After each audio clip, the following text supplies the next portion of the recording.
and we've got James, Oliver, so hopefully.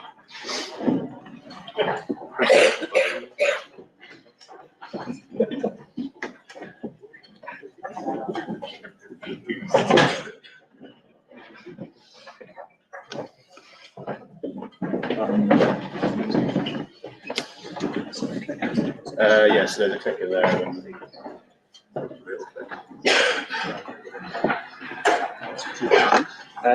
Yes, this first presentation session is on electrification, energy and decarbonisation.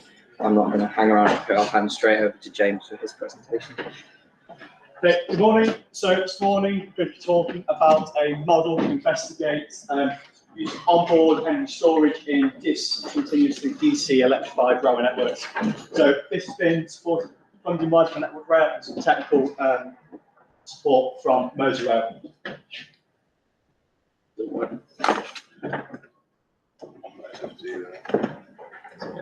Okay, so today we're going to be looking at discontinuous electrification, so onboard energy storage, and then also applications of discontinuous electrification, and then in the model, so we're going to be looking at the mechanical, electrical, and the energy storage components, and then some GPS data validation, and then the results of that. So before we get started, discontinuous electrification is where you've got electrification in one section, but then you move to a part of the railway that doesn't have electrification in that. So the railway is continuous, but the electrification isn't.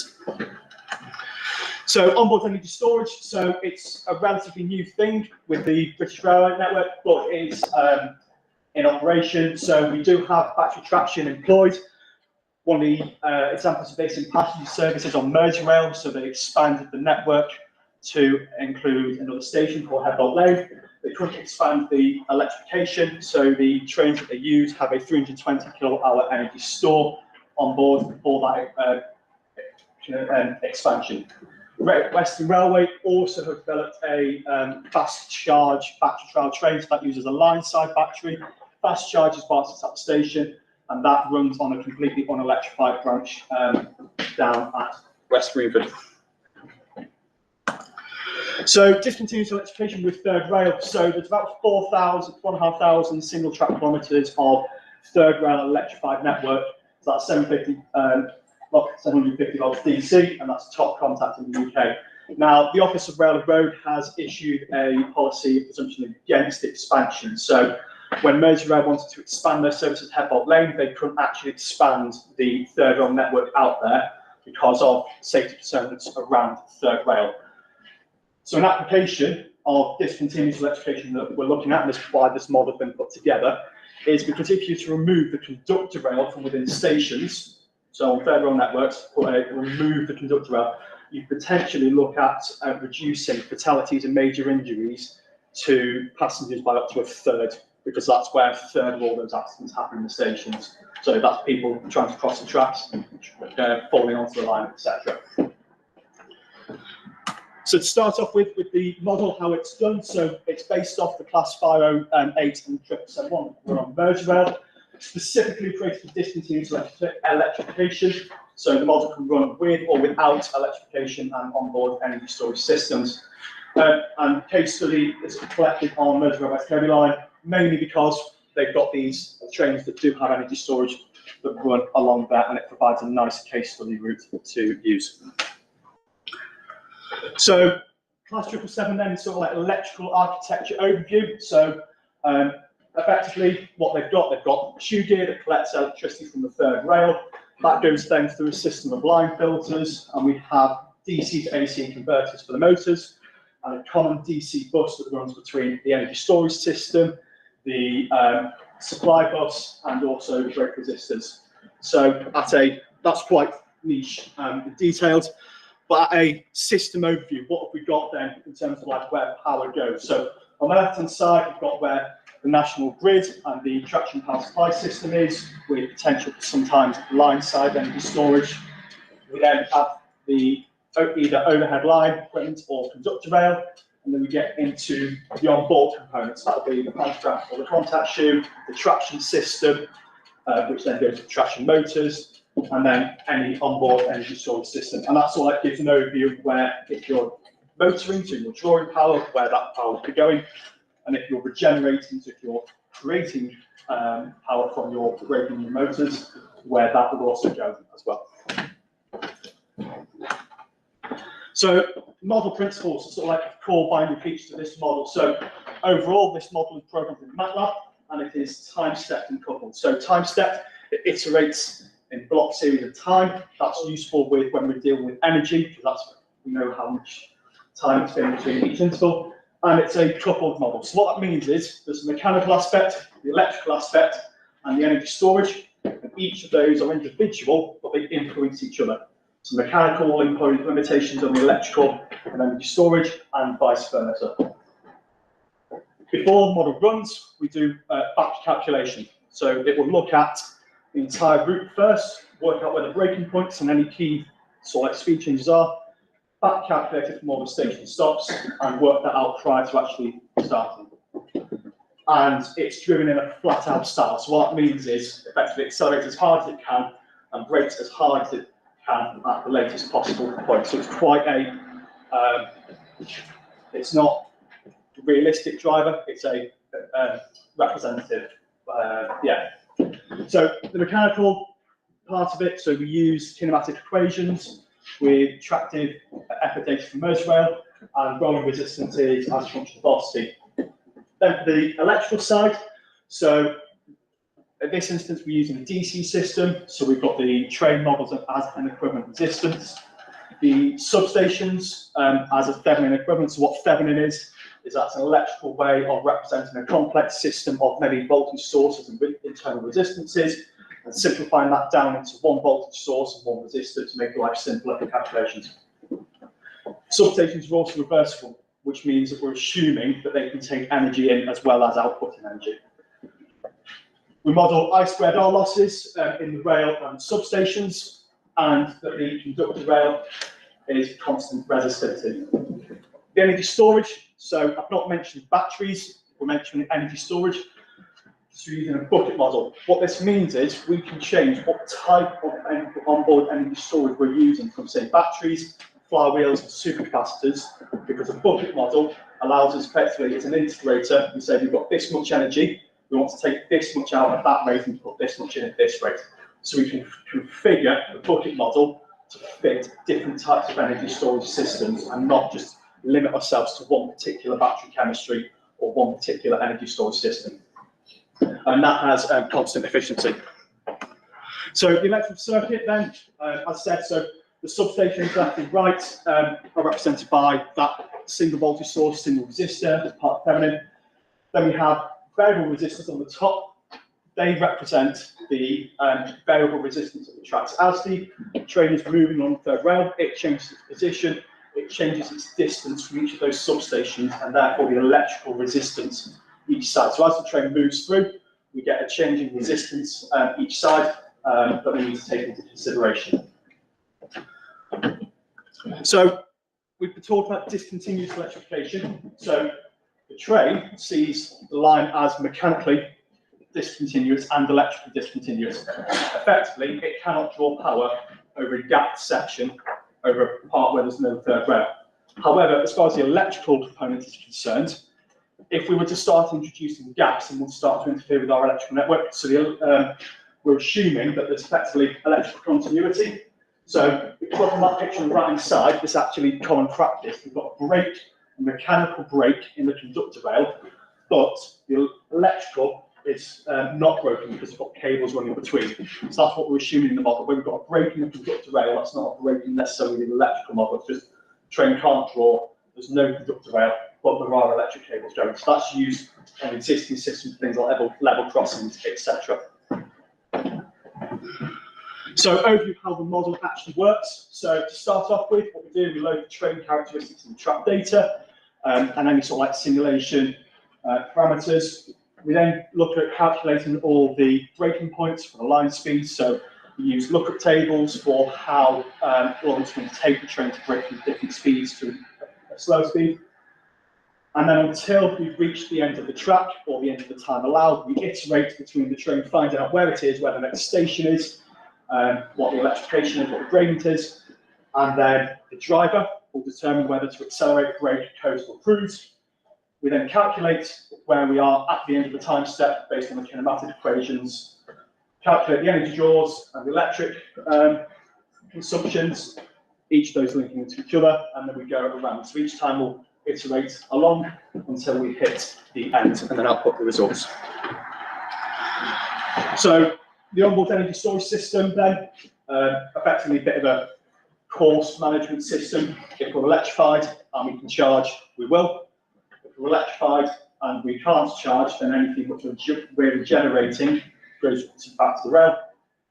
If we're not an electrified section, it means we want to draw from the energy store. So if we can discharge it, we will. And if we can't discharge the energy store and we're not an electrified section, then the train is stranded and spot to stop and the simulation ends. How these energy flows look like with all their losses. So on the left-hand side, we've got what we're drawing from the third rail, from the substations. We've got I spread R losses in both the internal substation resistances and track. And then on the right-hand side, we've got losses due to charge and discharge rate limiters on the energy store, as well as constant losses going in and out. So GPS data, so as I said earlier, this reflects on the West Kirby line on Merseyrail. So it was used on 12 services in February 2024 on the Class 777s. And what we can see is the acceleration and braking show good correlation between the GPS and the model. That is what is most important for this application if we're looking at removing third rail from within the station boundaries. The acceleration out of stations and the braking into stations is what's most important. We do have some divergence at high speeds due to sort of like calibration factors. So the model can be calibrated to run to a specific time. So that's where it's sort of like caps off and runs a bit slower. The coasting improves and our different strategies, because obviously the GPS has a real driver that does things a bit differently to the model. In terms of what we get when we look at the mechanical and electrical output, so these are just a couple of examples of what we have, what the model can do with the velocity, voltage, and the current. So we've got on the top graph, we've got the velocity, so you can see how the model speeds up, slows down, and on there's differences with the options for electrification. So on energy sources, some of the lines have little kinks where they pick up after. So we've moved out the station on the energy store, picked up the third rail, and then speed up because they can draw more power if the energy store is limiting them. And also where we've got higher current draws because it's charging the onboard energy store as we're running along through the rails. In terms of what the energy storage is, so this is a stated charge. That's effectively from the decimal, like how much, what's the 1 being the energy stores full, 0 being empty. For onboard energy storage for the West Kirby line, so this is 50 kilowatt-hour store, so quite a small store with 300 gas stations. As you can see, we've got a bit of a sawtooth type way. It's quite repeatable. Now, you'll notice that it sort of peaks as it's coming into a station stop, which is a vertical dash line. And that's because the charging algorithm used for this allows a bit of headway when it's on, so it won't charge completely when it's on the third rail. It will allow headway so that when it regenerates coming into the station when it's braking, you can actually recapture some of the energy going into the station. So that's it's a crude algorithm, but it's just a sort of indication of what it can do. So you can see we've got a repeatable thing going on. And actually what this shows us is that the energy store that we're looking at it doesn't need to be very energy dense. It doesn't need to have a lot of outright energy, but it needs to be quite power dense. It needs to be able to push what energy it has out at a good rate. So that's why, going back to where we chose to use the bucket model, we're not limiting ourselves with a single battery chemistry. We're using quite a bit of a more reconfigurable model for that. So, in summary, the model can simulate the trajectory and energy consumption of an electrified train with onboard energy storage over different electrical configurations. The mechanical, electrical, and the energy storage models interact with each other so they can impact the performance of one another. And this is sort of like the first step into modelling discontinuous the electrified rail networks, which could be then go on improve resilience and also safety of power delivery. Does anyone have any questions?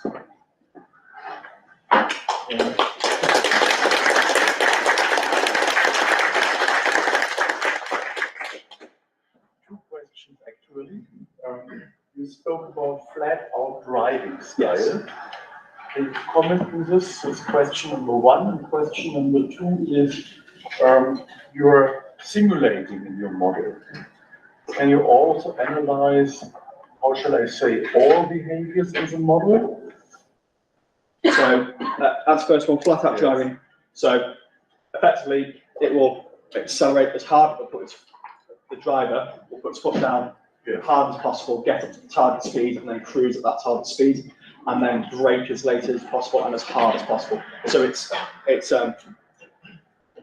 not a particularly nice way of driving. It's just it's like if it's driving like it's slow, basically.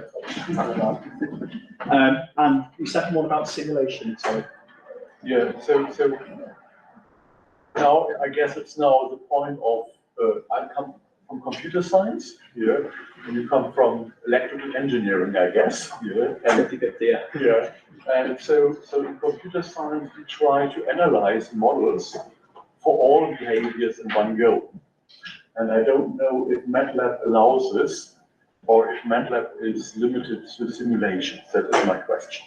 Behaviors as in different driver behaviors, or No, all different runs that you could have. all different runs. Yes. So this can be put into an optimization as a core part, and then we can change different variables going through, so we can get it to run with different configurations of energy storage, different sort of ways of running to different times on the timetable as well. So it can be sort of like nested inside something else. Okay. Does that answer your question? I have one more question. So on your graph, you have the state of the charge, and it was represented by from 0 to 1. Yes. And the 0.7 meant 70% of a battery charge, isn't it? Yes. Okay, that's fine. That's literally all. Because I think in reality, I think that the state of a charge would be around that percentage, I guess, to allow to reduce the battery wear, isn't it? So yeah, so at a lower level, you don't want to go between 0.2, because then you sort of like lose everything in a battery. And this is where it gets chemistry specific, and you kind of don't want to go above 0.95, because then if you go above that, you start to get cell balancing issues in some chemistries. Yes, So that's where sort of like kept within the between, range of 0.2 to 0.95. yeah, sort of within that. So so if it's from 0.2 to say 0.8 a bit, then you've got a bit of headway either way. Yeah, so you simulate for that as well. Yeah. Okay, thank you. Did you account for auxiliary electrical requirements on the train? Yes, so there's a constant hotel load throughout. That's constant, is it? Yeah, just So assume you don't increase that when you stopped in a station and suddenly the progress volumes and charging when you stopped in a station. no, it's just assume there's a constant hotel load at the minute. If it's in a gap section, so it's got no electricity, that hotel load will be drawn off the energy store. So because that state of charge graph is distance, not time, it actually goes down whilst it's in the station. It's drawing the hotel load. You've taken account of the dark winters night when all the heaters are off and all the lights are on. Everyone's got their mobile phone plugged in. And You can change how much the hotel load's running. It's run at quite a high rate, because it's just a single train simulator that can be configured for different worst case scenarios. Effective. What happens in times of perturbations, extended dwell times, and how long the train can actually sit there before it's going to have problems moving away. So I suppose one thing you can do is split down the batteries into auxiliary and tractive. So this just has one energy store. So you can scale one for an auxiliary system that will be able to cope with all those passenger services, and then one that's different. This is just one at the minute, just in one case. I'm not looking at that sort of like worst case situation. And the results are really encouraging, because it looks like for day-to-day use, there's not much of a drain on the power source. Wondering how long the electric lasts. You've got to sit there for a long time. Yeah, that is an operational issue of how long it can dwell at stations. Thanks, it's really interesting talk. I've got a couple of small questions about the validation of the model. So, obviously, the models that you have in single train simulator with time step, and your GPS samples that you get from the train will presumably have a much larger time step. Did that cause you any issues in validating? No, the GPS was I can't remember the time step, but when they were compared, there wasn't much difference. You can't tell the difference between the GPS time step and the model time step. The model, we have done some work on the time sensitivity of the model, so that like run at about 0.2 seconds time step. Anything more than that, we start to see some wacky behaviour with the electrical side of bits and pieces, and it is a good compromise in terms of computational time as well. Yeah, 0.2 seconds would be in to the GPS. So one of the small questions. So when you're validating the model, you also have electrical data from the train, is it only GPS data? So we've only got electrical data, so we've only got GPS data from the train. The electrical side is something that we're working with to try and validate that further. So we're trying to work with some industrial partners on that. That's something that's next in line, a bit harder to plug into the train to do that. Right, nice presentation. Okay, so just wondering if there are any good areas where water can be used, like your framework technique. Yeah, so as alluded to, so what we can do there is we can look at, so we've deliberately taken out sections of electrification here, but we could look at areas where essentially we've got substations that are no longer working, we've got disruptions to the electric network, so that onboard energy storage system, we could expand into looking at resilience and fail-safe and fail cases for when we've got issues on the electrical network and running through from there. That's all fine. Thanks, James. So next.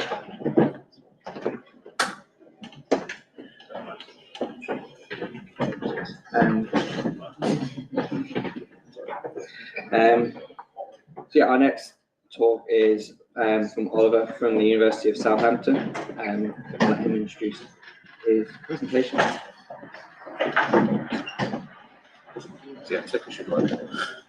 Hello everyone, so I am Oliver John, a fourth year PhD student from the University of Southampton. This talk will be around looking at the wind loading on overhead line electrification structures funded by Network Rail.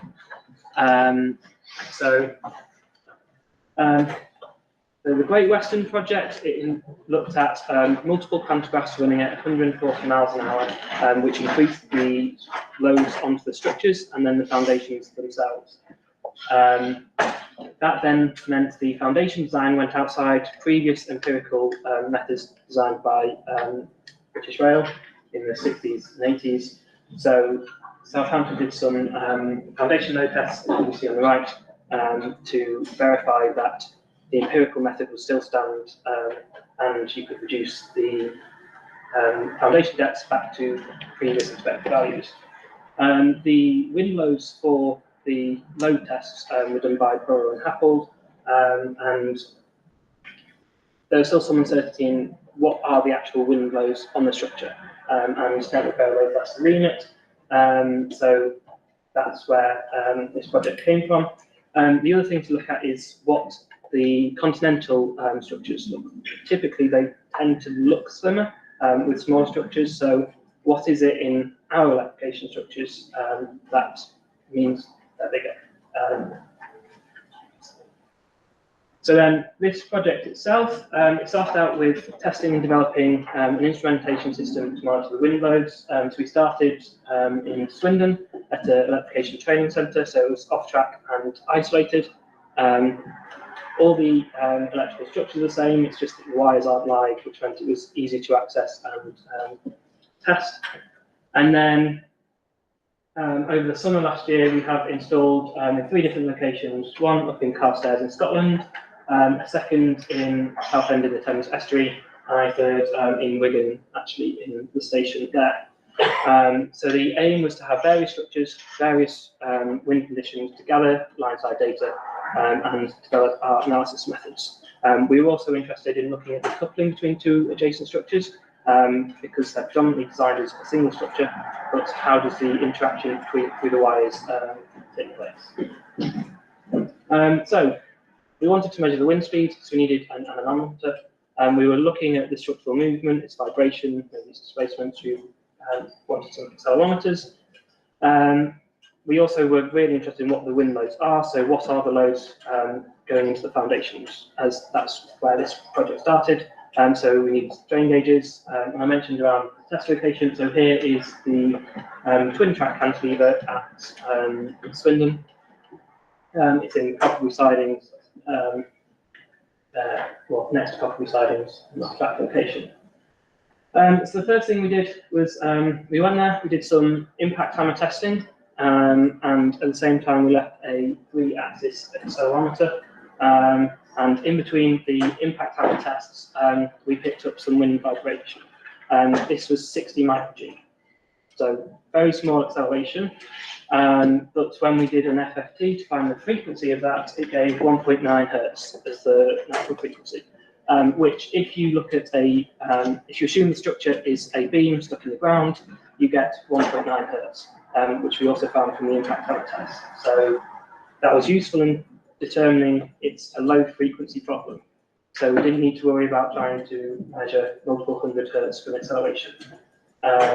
So then we come on to the instrumentation itself we have installed.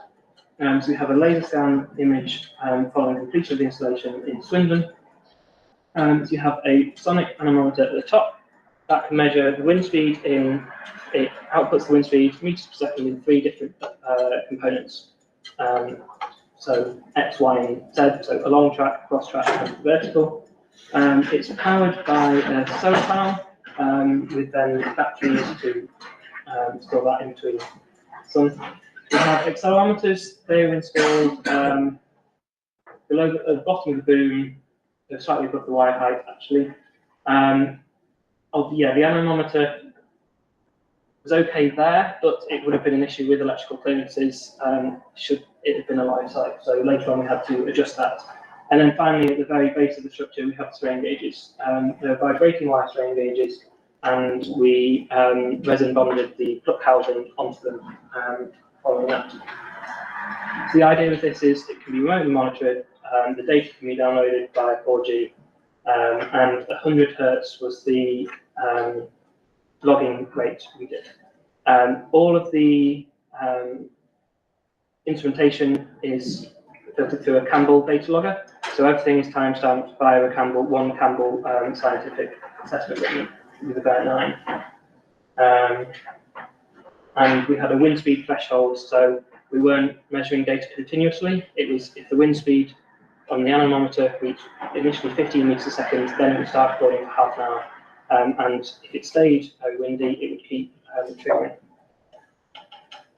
So here's some initial data from November last year. So the twin track cantilever is a square hollow section depicted on the left.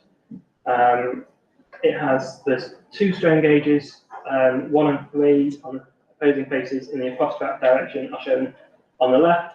Then we work up to the accelerometers, and this is the across track component as well, so in the same direction as the strain gauges. And then the wind speed with the across track component is shown here on the right.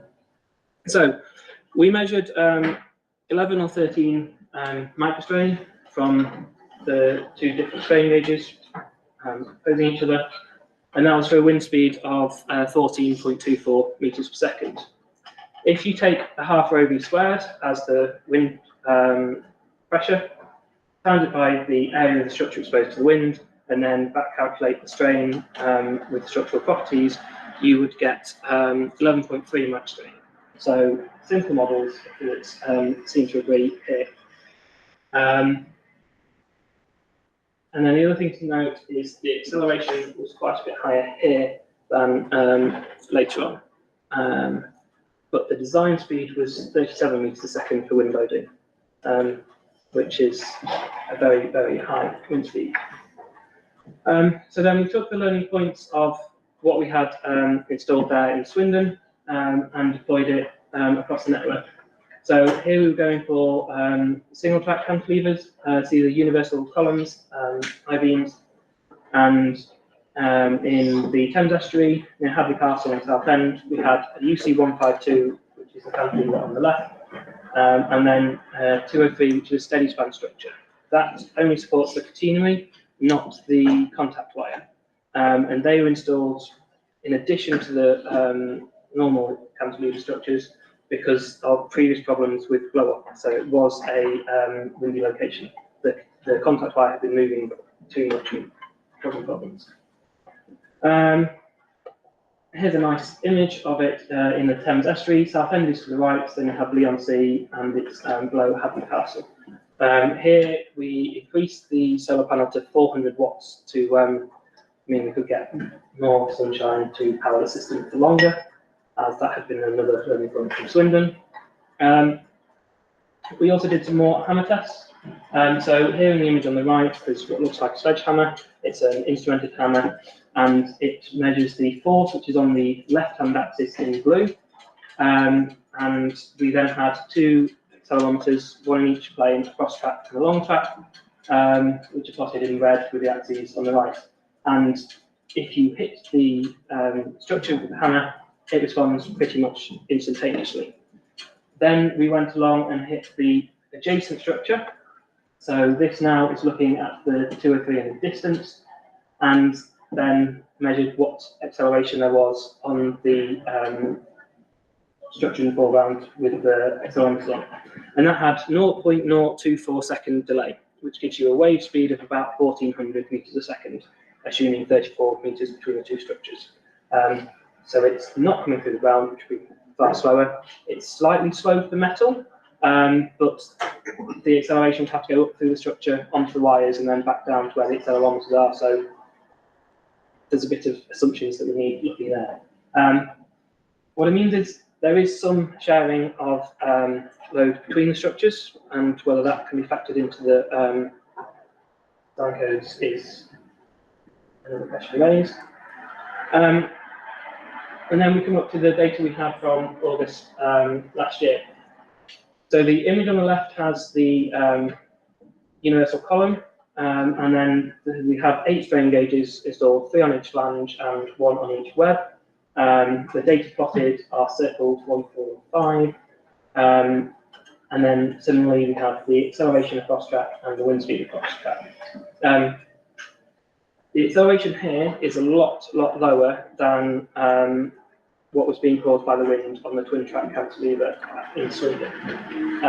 But the strain gauge was higher for a similar wind speed. So we measured 17 or 18 Mach strain at 12.5 meters a second, and that's whether it's the on the cess or the track side of the structure varied. And then it was 22 and 24 Mach strain when it was 13.25 meters a second. And if you put in 13.25 into the as half radian squared, you get a prediction of 24.4. So again, it was matching quite well with what we saw. Then the other thing you notice when you do it on a live line is you get some very big spikes when a train goes by. So the acceleration, and then we've looked on recent train times, real-time trains and things, and there was a train passing at that point. And we suspect that is from the wires and the wire influence, because it's the accelerometer is towards the top of the structure.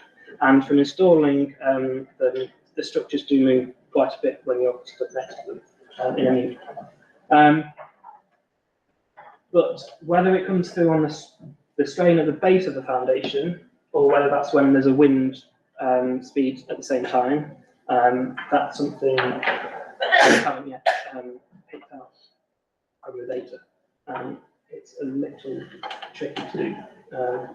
But we're working at also looking at putting an accelerometer on the sleeper to measure the train count to be able to take those out. And then we have some very windy data from last November.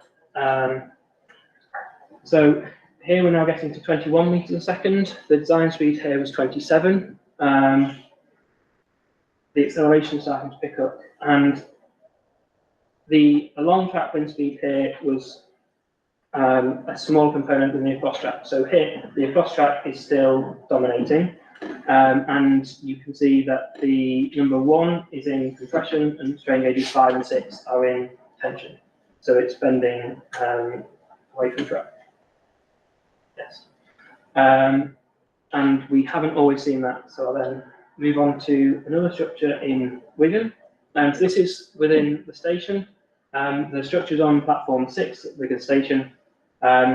It's reasonably exposed in the along track direction, as that's where the track is. It's above the town itself, so the wind speed is slightly higher, but it's not the most exposed location, and less so in the cross track direction. So the data here from December this year, so 15 meters a second is the wind gust, but what we do notice is that this time 3 and 5 are in compression and structure 1 is in tension, which means it's bending in the along track direction. And the wind speed on the right, it's the along track that is the peak wind load of 15 meters a second. So it's bending as you would expect with a dominant wind direction.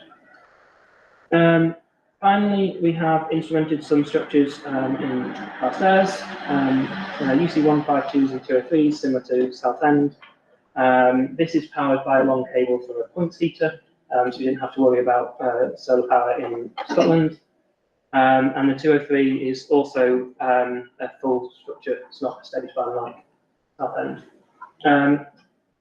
And this time, the magnitudes are similar in both the along track and across track, but here it is bending across track still. And my reasoning for this is the wires and the area of the structure are both exposed to the wind, so you end up with more area wind loading in the across track direction than the along track.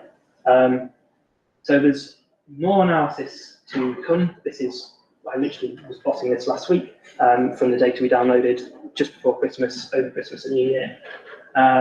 So that's where we're up to. We've developed the instrumentation. We've looked at comparing it to design codes, and simple physics does seem to apply for the strains predicted. There is some links between adjacent structures, and it seems like the bigger structures at the twin track cantilever vibrate more, and trains cause more vibration for the accelerometers.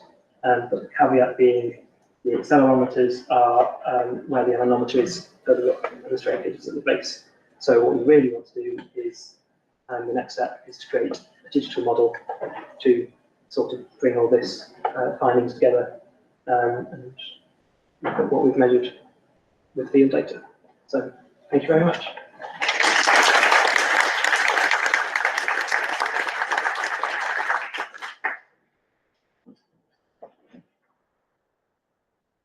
I have a question. So, did you have a chance to record the data during the storm when there was Storm Darren in December? And did you notice any abnormalities? Because like your research is really obviously is very related to wind. So I was wondering if you had a chance to record the data and notice any abnormalities. Yeah. So the data from Wigan, that was during Storm Darren, the 6th of December. Okay. But that structure isn't the most exposed. I don't think I finished downloading all of the data from Carstairs in that storm. We had the previous storm on the sort of 23rd, 24th of November, and there we were similarly getting up to 21 meters a second. So, and then meters a second is times it by 2.25 to get it in miles an hour. So we're talking around 50, so 20 meters a second is 45, 50 miles an hour. So getting pretty windy. But in Carstairs, I think the design speed is 37 or something meters a second. So we might leave it longer, and over the aim is to leave it for the next couple of quarters as well. We can definitely let where to look at maybe getting one of those. So, yeah. Have you considered doing some measurements on the over-dimensioned Great Western electrification? So we put these on. What we're looking for is really windy and trying to see the biggest strains on these. That's why we've gone for the small single track cantilevers, and these are the ones that are the most ubiquitous. They're everywhere. But we did do it at Swindon, which isn't the windiest location within the town. And yeah, I think it would be interesting to compare the findings we've had from that on in service twin track cantilever. somewhere that's exposed to more. Thank you.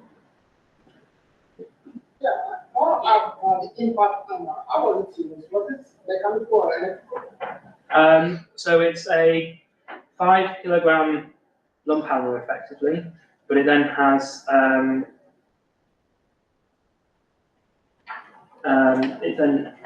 it measures the force of the impact and connects that to your laptop, and then you can run accelerometers at the same time to get them timestamped together.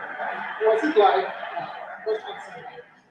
it's something like, was it mechanical? Yeah, yes, you physically hit it with the hammer, and then you measure that, the force of that impact, and how the structure responds to that impact.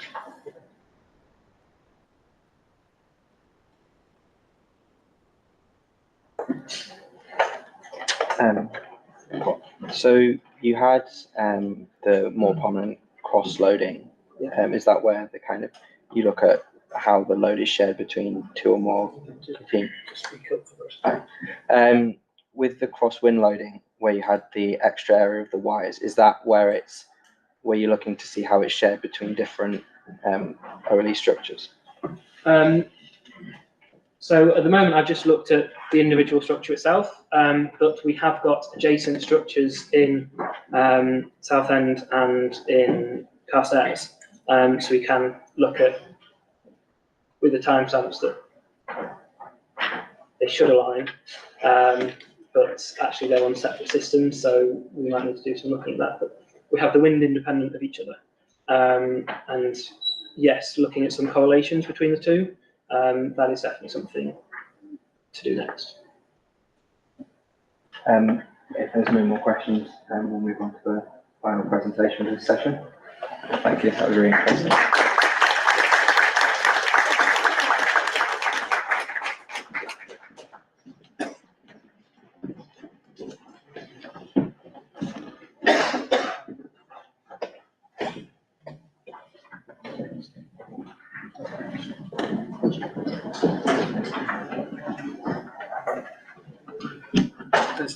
Yes, you can. This final one is you from the University of Birmingham. Can you take the run? Yeah. Good morning, everyone. My name is Liu from University of Birmingham. Today I will give us a brief introduction on energy management strategy for railway stations, considering the trains, EVs, and renewable energy. So the presentation will be made up 2 parts. First, let's look at the background. So here we can see that the transport decarbonization is very urgent in nowadays, but we should know that driven by the goal of net zero in 2050 in the UK, we cannot only focus on the energy sector. We need to focus also on the transport sector, including like different kinds of transportations. And it can be noticed that from 1986, the transport sector has taken the largest part of the energy consumption in all the different industries. And inside the transport energy consumption, we can also notice that the road is like the most dominant part of the whole transport energy consumption. So here we want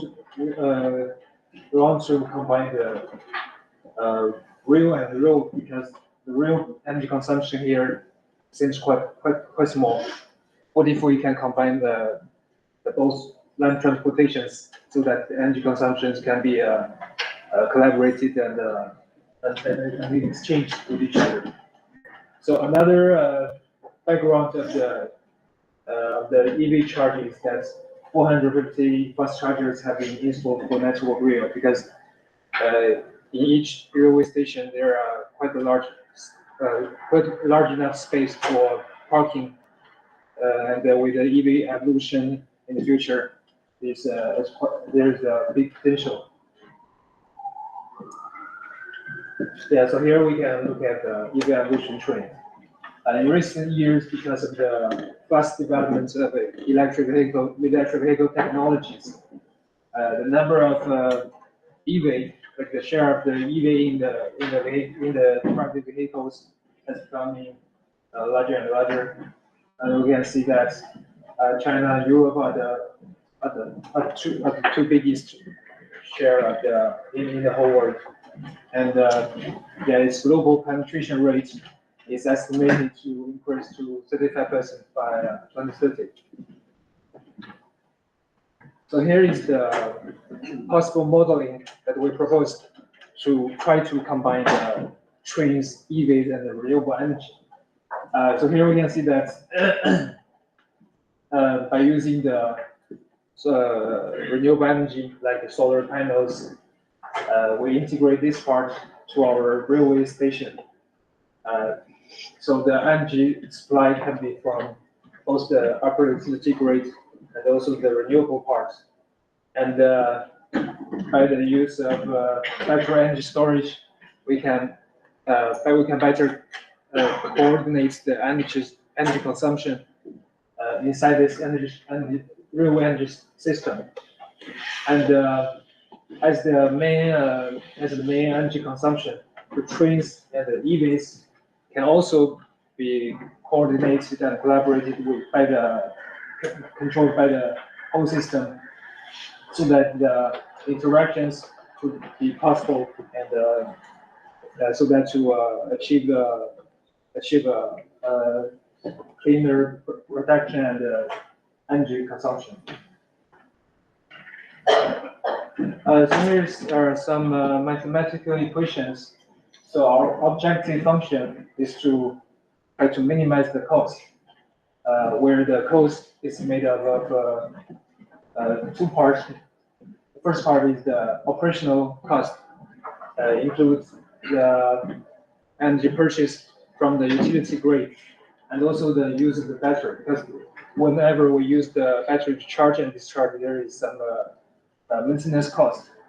And also, if we want to make use of the EV potential, we need to give some subsidies to the EV users, because if not, they will not allow the system to control, because there will be some harm to the battery itself. So by considering all the objective functions, we also need to add some more constraints so that the model is reasonable to operate. So the first one is the battery operational constraints.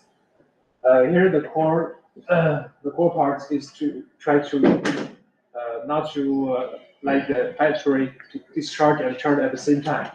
That's because of the some chemical interactions inside. So we use the primary variable sigma here to make sure that charging and discharging cannot happen at the same time. Yeah, and other constraints.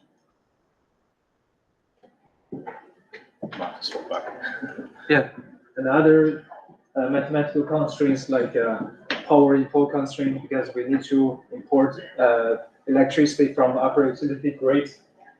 We set a range for this amount of import, and of course the power balance constraint, because we need to make sure the energy is produced and consumed at the same time, and the balance is very important. And here, the demand response of the EV means that we want to create new sets of EV charging demands, so that it can be coordinated better with our system controlling signal. Here we can notice that the summation of the new EV loads and the old EV loads should be equal to each other, because we don't want to lose any of the EV demand. We need to satisfy all the energy consumption in the railway substation.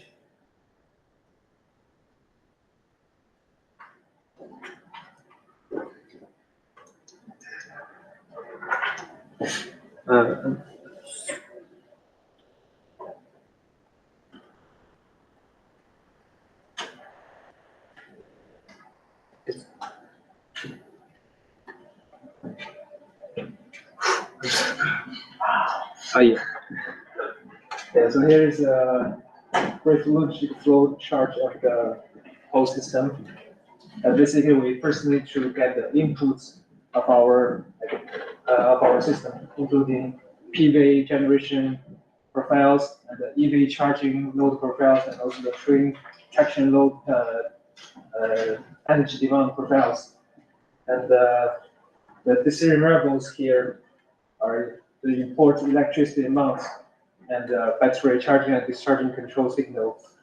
And if we want to consider the EV and the demand response into our framework, then we need to add some more decision variables. Because we want to know when and what amount to shape this part of EV regulation. And finally, we've got the optimal mathematical framework, and we use MATLAB to resolve it and get the decision results. So here's the parameters of our case study. Basically, in the case study, we are comparing two cases, where the case one is without the EV demand response, and the case two is with the EV response, so that we can compare how much cost can be reduced because of the interaction of the EV demand response. And the figure on the right-hand side are the PV generation profiles that we use in this case. Okay, so the figure on the top shows the energy balance situations without EV interaction. Where you can notice that the green line, which is the import of electricity, seems much more dominant, because here we didn't consider enough the interaction of the EV demand response. So once we consider the EV regulations here, we can notice that the electricity power import is less, because now we are trying to use more. We are trying to use more regenerative braking energy, which is the pink part. And which, if we want to look more details, we can see that the yellow line is the old EV demand, and the black ones are the regulated ones. We can see that the black ones can follow the pink parts more accurately, which means the regenerative braking energy are better utilized because of the shift of this part of the energy. And here are some case comparisons at different times in the day, and we can see that for different time in the day, there are different achievements of the cost reduction. That's because of the generation of the PV is quite different during the day, and when there are enough PV generations, the effect seems not that dominant. For example, at 2 p.m., because there are enough PV generations, the regulation of the EV seems not that efficient. But for the other times, the cost decrease is quite significant. And here we try to change the EV penetration rate in our simulation model. Try to see the difference of our cases. And we can see that with the increase of the penetration of the EV, the reduction of the cost seems better, because with more EV demand response, EV regulation participations, we have more potential to control and regulate, so that it can be cooperated with the controlling center. And we can see that if the penetration reaches 150%, we can achieve a 20.5% of the average cost decrease, which is very significant. So here's the conclusion. In conclusion, basically, we can definitely achieve the cost reduction because of the interaction of both the trains and the EVs, and by regulating them together, we can get different cost reductions. And with the increase of the EV penetration, we will have a bigger potential to control and have better results. And in the future, because in this paper we have only considered the private EV cars, which is not enough yet. So in the future, we need to consider more electric buses, because buses are easier to clustering and can be controlled more easily. And also, maybe we can try to do some double-way interaction instead of a one-way, because if we focus on the private cars, it's really hard to get a double-way interactions, because usually the EV users are kind of hard to communicate. That's the tricky part. But if we use the electric buses, then we can get easier collaborations, and yeah, that would be the future focus. Yeah, and that's all. Thank you.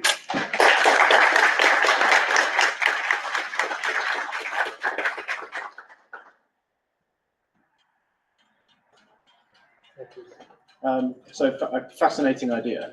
How do you validate any of that modelling? Is it possible? Oh, you mean in reality? Yeah, it's a good point, because whenever we talk about the research, the point is to try to make it happen. Yeah, but here is still under the research stage. But I think in the future, for example, the framework that we propose here,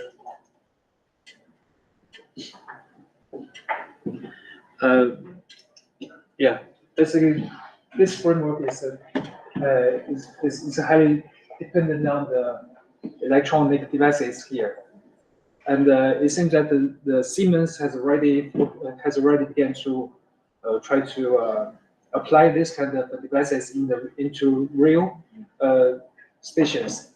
So maybe in the future we can make collaborations with them, try to do some basic modelings, and try to make it happen in reality. Thank you.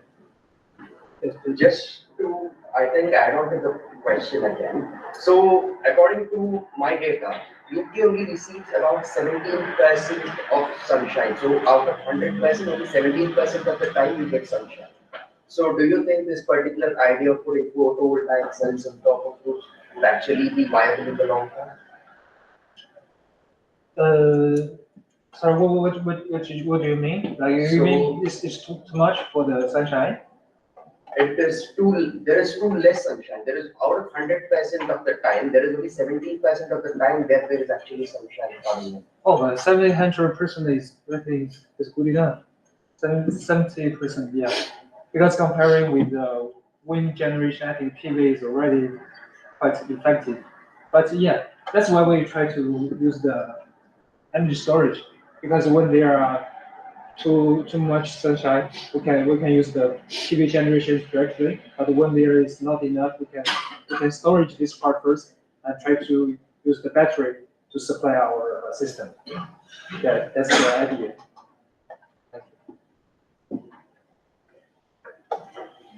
Yes, please. Is it something that you can look at in the future of using the EV charge dynamically, so you can take from it and then put it back later, in terms of reducing your overall costs of energy? Oh, sorry, what do you mean by put it back, please? So here you've just got EV charging, but can you use the electric vehicles as an energy source to kind of use energy and then give it back later when you've got more? Are you talking about like supplying the power grid by the electric vehicles? So in terms of you've got your traction energy demand, can you use your EVs to supply some of that and then give that energy back from your own Yeah. batteries and Yeah, that's creating what, energy? that's what I just mentioned, like a double-way interactions. Because for now, the private cars might not be suitable for double-way. But if we can use electric buses, which has larger capacities and easier to regulate, maybe if we can get to that point, then maybe we can do that double interactions, both from trains to EVs and from EV to trains as well.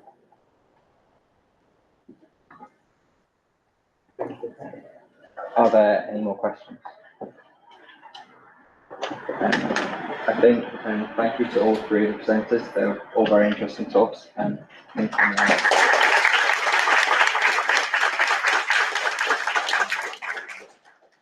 think we're now moving on to a poster session.